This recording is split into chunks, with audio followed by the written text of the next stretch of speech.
Video शुरू करने से पहले आप लोग जोर से बोलिए जय बजरंगबली। दोस्तों, आज हम समझेंगे कि हनुमान जी को ब्रह्मचारी क्यों कहा जाता है और हम इसमें ये देखेंगे, ये जानेंगे कि पौराणिक कथाओं के अनुसार हनुमान जी के 3 विवाह हुए थे। उनको विवाह क्यों करना पड़ा था तथा विवाह होते हुए भी उन्हें सबसे बड़ा ब्रह्मचारी त्यागी क्यों कहा जाता है। देखिए, पढ़ते हैं। देखिए, पौराणिक कथाओं के अनुसार हनुमान जी के जो गुरु कौन थे, आप लोगों को पता, हनुमान जी के गुरु थे सूर्यदेव, उनके गुरु थे। और आपको पता होगा हनुमान जी को अष्ट सिद्धि तथा 9 निधियों के दाता माना जाता है।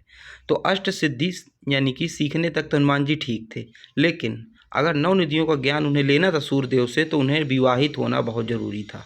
तो ऐसे में क्या किया, सूर्यदेव ने अपने तेज से एक कन्या को प्रकट किया। उस कन्या से हनुमान जी ने विवाह किया और बचा हुआ ज्ञान जो है प्राप्त किया। हनुमान जी ने विवाह के बाद भी ब्रह्मचर्य का पालन किया।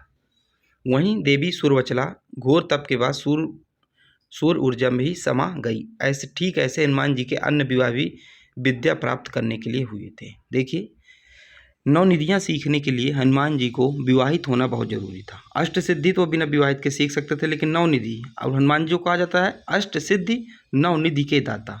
तो 9 निधियाँ सीखने के लिए हनुमान जी का विवाहित होना बहुत जरूरी था।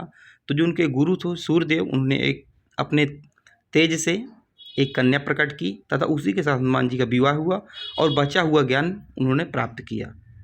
अन्य 2 कन्याओं से विवाह भी उन्होंने ज्ञान की प्राप्ति के लिए ही किया था तथा अभी अन्य 2 कन्याओं का हम आगे पढ़ेंगे।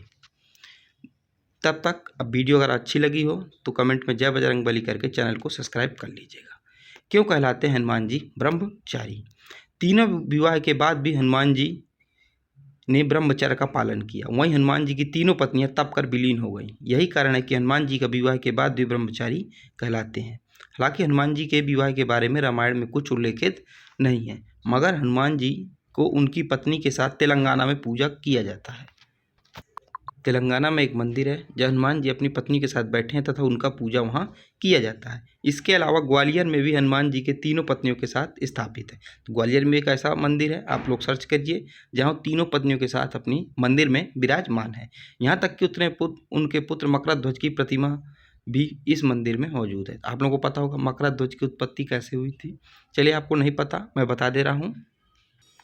जब लंका दहन करके हनुमान जी वापस लौट रहे थे, तो उनकी शरीर से कुछ पसीने की बूंदें समुद्र में गिर गई, जिसमें एक मछली ने उनको बूंदों को खा लिया था।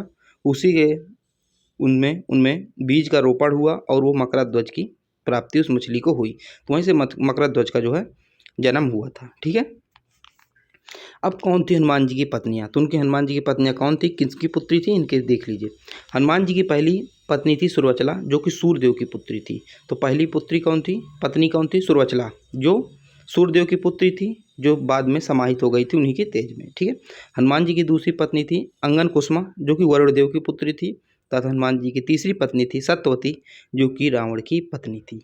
ठीक है। ये 3 विवाह होने के बावजूद भी हनुमान जी ने क्या किया, ब्रह्मचर्य का पालन किया तथा विद्या प्राप्ति के लिए ही उनको ये शादी करनी पड़ी, क्योंकि उसमें अगर शादी नहीं करते तो उनको ज्ञान की प्राप्ति नहीं होती। ठीक है।